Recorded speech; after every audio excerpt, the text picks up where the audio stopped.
Good morning, everyone, and thank you for tuning in to the Agent Spotlight. Today, I am joined by a very special guest, the broker-owner of RE/MAX Integrity Leaders, Peter Grosso, also known as Pocket Pete. Pete, thank you so much for joining us today. Hello, everybody. I'm so excited to be here. This is an incredible platform. I love your brokerage, and I'm excited to be a small part of it. Oh, absolutely. And we love having you every time, Pete. And I know a little bit about your background because I have met you before, but I know not everybody knows you as this, but you were previously a steel worker before you got into real estate, correct? Yeah, I'll give you the fast version. I was a union iron worker for 5 years. I was working on Citi Field, which is Met Stadium, and I fell off a beam. I broke my ankle, my leg, and my back, and I got pretty much knocked out of the business and spent 3 years trying to figure out what I was doing while I was healing, and decided to change it up and get into the real estate world. Yeah, and that's fascinating. And I actually have seen you talk about this before, but I was hoping that you could expand on this. Oh, I know okay. that you said on not this part, but like I know on your first day that you had a pretty unique experience where you ended up showing up late because you ended up not knowing exactly where the job site was. And you're a man that has pretty extreme reactions to failures, I've come to notice. And I was hoping you could just tell that story, and I had a few questions about it. Sure, love to. So yeah, I was sent to my first job site. I was on the 59th Street Bridge. And as a new iron worker, I didn't know where to go. I didn't know what a shanty was, which is where the men meet. I was going up and down the bridge, and I didn't find the place until 10:30. And the foreman, when I got there at 10:30 for a 7 a.m. start, I was embarrassed, reamed me, and said a lot of words I can't say in this interview. But basically, he expressed to me that if I'm ever late again, he'll never see me again. But he also, while he was yelling at me, gave me the greatest advice of my life, which was, if you show up early and you work harder than anyone else, you start at better than 80% of the field you're in. And now there's only 20% left that you have to learn, get skills, and become the best. So persistence and effort is everything. And from that moment on, the next morning, I showed up the job site at 4:30 in the morning for a 7 a.m. start. And I did that for a year. I made sure I was the first one at the job site so that when he showed up, because he used to be the first one, he'd have to see me when we pulled in. And just be completely demoralized that Pete's beat him again to the job site. Right. I think that's fantastic. The part where he tells you that 80%, like once you show up early, you're doing better than 80%. There's only 20% to go. Just resonates with me so much because like that is like so hopeful that it's like even doing something small like preparing or being early does give you that advantage. Like, and I love your work ethic in general. But I do have a question. When you showed up for 4:30 and you were waiting for the 7 a.m., what did you do with that time? Like how did you prepare for the day? Like, or what did you end up doing? So early on, I would just literally sit there and wait, and I'd walk down the job site and just soak it in. Really what my fear was, it was that I was going to be late again and there'd be some crazy traffic or something. So like I would show up at 4:30 and then I'd start like taking a nap for an hour. So like I really got the same sleep, but I could not be late. And that was what was important to me. And that's where I knew I would never do what he said I was doing wrong again. And that was important to me, to send that message that I was going to be a leader there. Yeah, absolutely. And I just think that that's fascinating. Do you have any particular examples from your time in real estate in which you might have had a small failure like that you did a correction for, or were you pretty well polished by the time you got into the field? You know, I've made a million mistakes, and me too. And that that's part of the wonderful thing about if you embrace persistence, is that mistakes are going to happen, and that the most important thing you can do is ask yourself, what could I have done differently? So my first year, I worked 80 hours a week, trying everything and screwing everything up, and including and I guess the good example of this would be when you meet a new client, you have to do agency disclosure before you discuss real estate with them. You have to ask them to sign something. So you're saying, hey, I don't know you, sign this, please. Yes. And can be incredibly off-putting And what a lot of real estate agents do is they ignore it, they don't do it, they break the law, and they deal with it later because they don't want to ruin that relationship right off the bat. I didn't want to do that, so I kept failing at it. I kept getting people turned off until I went home and I spent hours and hours figuring out a way to express what I was giving to them in a way that proved that I was adding value, I was educating them, and that I was giving them some information that actually made their process easier and better. Yeah. And it went from like a 10% success rate of getting that signature to a 99% success rate, and using it in a way to convert the customer to a client at a much higher level, because I was now figuring out a way to make it add value. So I would say, if you met me, I would say agency disclosure to you if we were at the coffee shop. I was saying it to my wife, I'm saying it to my cat, I'm just saying it and practicing it until I had it, every word articulated in a way that expressed what they needed to hear, so they properly understood it, and that it wasn't scary, and they understood I was helping them. So yeah.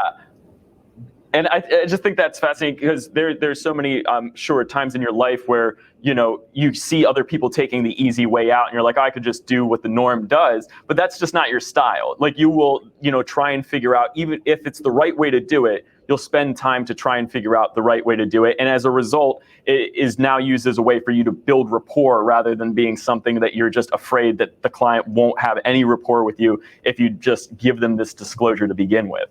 Right. Right. And that, I think, comes from me not, like, a lot of people's instinct is like, what's wrong with them? Why don't they understand? Or what's wrong with them? Or I hate that I have to do this, instead of saying, what could I change? How can I present this better? And let's cut this into thirds or quarters and go, here's something I have to say. And as part of this, how do I make this super clear and comfortable? And then I have to say this, how do I say super clear and comfortable? And let me insert a joke here. And and maybe that will help, like, break the ice and then, like, so I broke it up into that, and then it becomes one flowing thing, where as soon as you meet me, I'm teaching a class. Yes. Okay, we have to do agency disclosure. This is the New York State law, and it's the right thing to do. Now, here's the important thing to know: this is for you. It's not for me. It protects you. And I go into a whole thing, and and I'm sure it's airtight too. It is airtight, yeah. That's awesome. And I know that giving it your all is like a life motto that you live behind. And you're always, I've seen one of your videos where you're talking about that you think about mortality in general, and that you need to give it your all, or else, like, you're just not content. But I know that motivation, especially for me, is fleeting, right? Like, somebody could go to a seminar, somebody could watch one of these videos and feel motivated to act, but that feeling ends up going away. Can you talk about, like, how Pocket Pete, like, tackles that feeling in their head of, like, I don't want to do this? Like, how do you view that? How do you not let it bother you? Because you're obviously a high performer that, doesn't let that get in your way, but you must have had some times in which you're like, I don't feel like doing this right now. Oh, yeah. And there's times that you feel like, I can't do this. Like, you feel like, I can tell you once a month, I feel like a failure. And, I feel like maybe I'm not meant for this.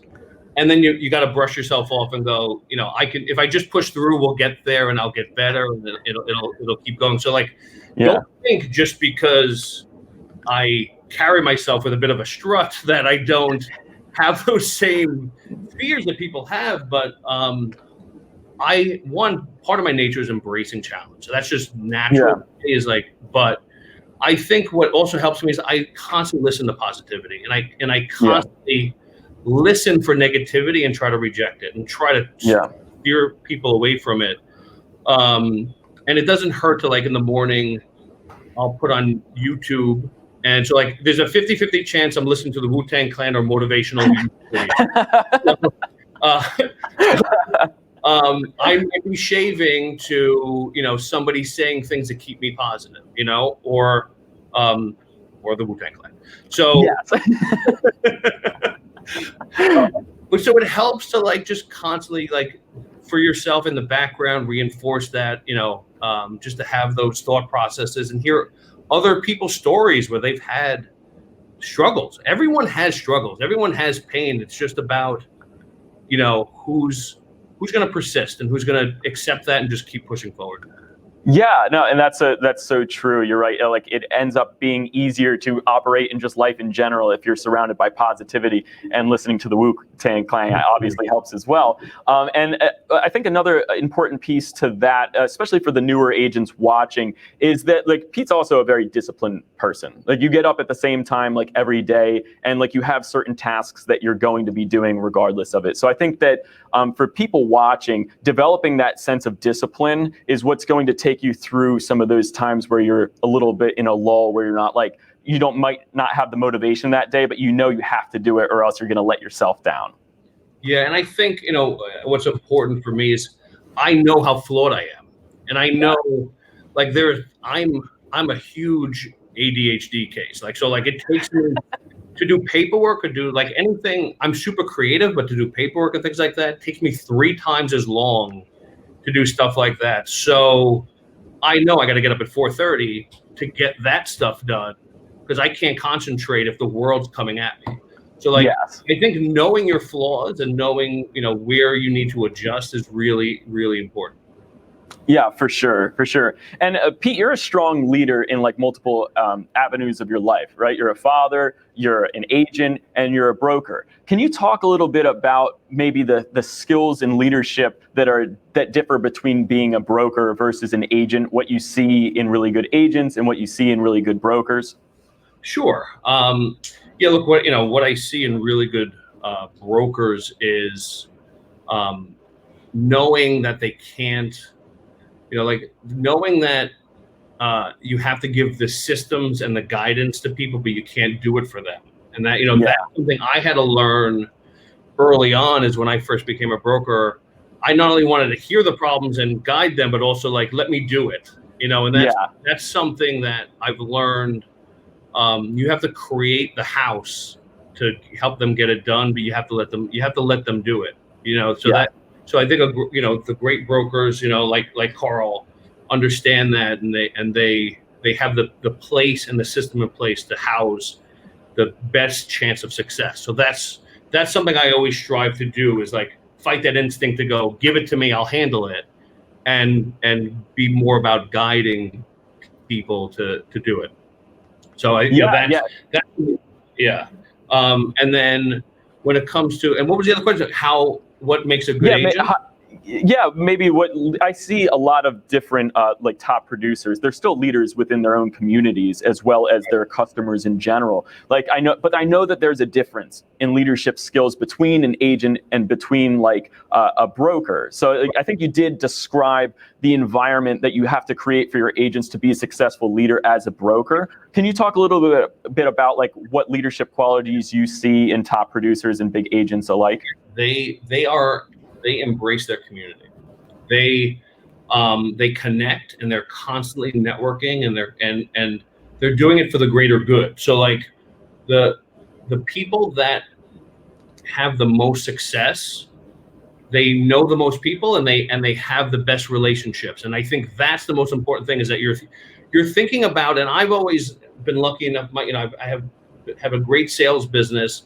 And I put that on the idea that I'm always wondering what I can do for you. So like if you're a business or you're a client, I want to ask the landscaper if he's a great landscaper, how can I help you? You're such amazing work. I want to connect you with the world. Maybe we'll make a video together that I'll share you with the community. Maybe I'll do something where you can connect with my clients. And understanding that wanting to do better for others is going to come back to you tenfold. That attitude I found, maybe not articulated the same way for people or done the same way, that is pretty universal when it comes to successful people. Yeah, and like strong leaders like you and Carl, as you were mentioning before, you create the right environment. But I think what makes you guys especially successful is that you lead by example too. Like you have agents that'll come to you, and you don't have to prove yourself as somebody that's good at marketing. They have already seen you do it like a million times, that you do it for your clients. And same with Carl. Like it's just like it's very obvious what they do and that you're good at it. And that people like just naturally flock to it. And if you can create a good environment around that, then success is like eminent, as long as the person is going to work, as you say. Right.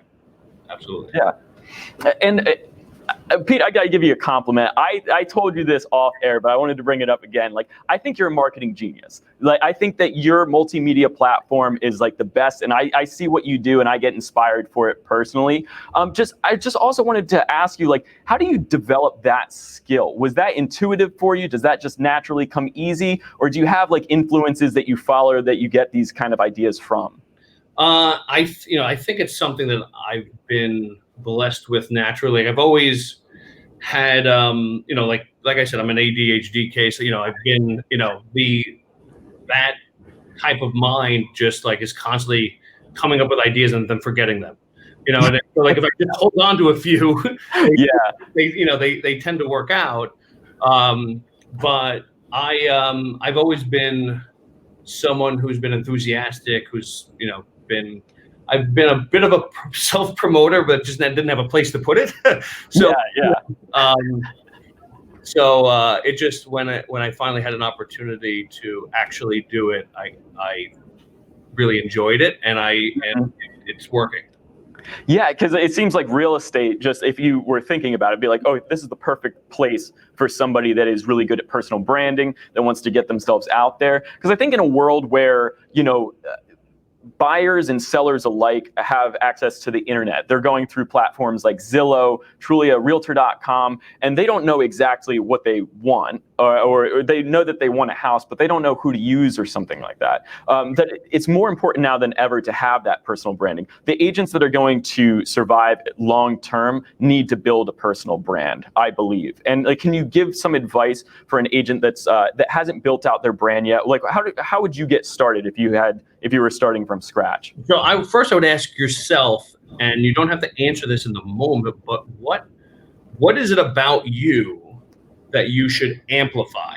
So like what portion of your personality are you most proud of, is most attractive to people, or that people are drawn to, and then create this narrative around it and make it the biggest part about you. So I'm Pocket Pete. I created an app called Pocket Pete that is built around the idea that I've always been the guy that has the guy. So like what happens is, even before I was in real estate, if they needed a painter, they'd call me. If they needed a funeral director, they'd call me. Whatever they needed, they called me. So I created an app where any of my clients or any of the people around me can always find the people that I trust. So I'm always in their pocket. I'm Pocket Pete. So there you have it. So I created this amplification of what I am, and then I live it. So like whenever somebody I'm around somebody, I want to know how I can help. I hear their problems. I go, oh, I have a guy for that. Do you ever need anything? I'll take care of that. And I created this logo and this Pocket Pete, verbiage where I'm just constantly like branding myself in people's lives to the point where I'm on their babies. So like please explain. I had one of and this is not the first time, but like recently, just yesterday, my clients just had a baby, and they sent me the beautiful picture of Nolan in his first Pocket Pete onesie. So I'm constantly making sure that not only do people get the experience, but I have a name that sticks with you. Because quite often, and this is the funniest thing that happened to me recently, is somebody said, hey, you're going to the party, Pete will be there. And the guy goes, who's Pete? And he goes, Pete. And he goes, oh yeah, I didn't actually know his name. And I go, it's in the name of the logo. Yes. Well, I'm branded so well that they know Pocket Pete, but don't know my name is Pete. So I constantly am being that thing. I'm Pocket Pete. So if you're living it and you're doing it and you're amplifying yourself in that way, it'll stick. And it's important to have that word like Nike and like that makes it easier to. It's hard to remember when you're going in your phone and you're like, who's that real estate agent? Peter Grosso. People are gonna forget the name Peter Grosso, but Pocket Pete's gonna stick. Yes. Especially when I have an app and I'm right on the cover of their phone. But Yeah, and I've told you that too. That it's just like we only met in person once, but I have like this obsession with like your marketing in general, and like, I remembered you like very well. And it's like Pocket Pete stuck, but like then meeting you in person, like it stuck even further because you know what it is. It's that you're genuine, and that your message is genuine, and that you genuinely want to help people. And it's Right. like good marketing and branding only goes so far, and then it really does take like a genuine character like yourself to actually make it work. Right. And I think that's what's important is my brand is me. Yes. It's a big section of what my personality is. So it's very easy for me to be Pocket. Yes. We have a great agent in our office, Stephen Bello, and he's a chef. So he's Chef Bello. He's serving up real estate, Yeah. and like, it's comfortable for him. It flows, and you remember it because it's who he is. So Right. so it's important to when you're branding, not try to find the key that makes you $1 million. It's finding who you are, what you are, and figuring out how to amplify it because it Yeah. won't stick if it's not you. And that's Yes. cool. Yeah. And wise words from Pocket Pete himself. Pete, I wanted to thank you so much for doing this. I always have a good time talking with you and end up learning something new. I just wanted to open it up to you if there was anything that you wanted to talk about, anything that you wanted to plug before we wrap this up. Well, if you're come on down, Remax Integrity Leaders of Center East, Smithtown, and Melville. If you're looking for a brokerage, we're the place to be. But more importantly, if whatever you're doing in your life, if you love it, be persistent. It will work out. I mean, that's the thing I want to push to anybody out there, whether it's real estate or something else. That's the thing that makes it happen. Well, that's perfect. Perfect way to end it. Thank you so much, Pete. And I'll see you guys in the next one. All right. See you soon. See you soon.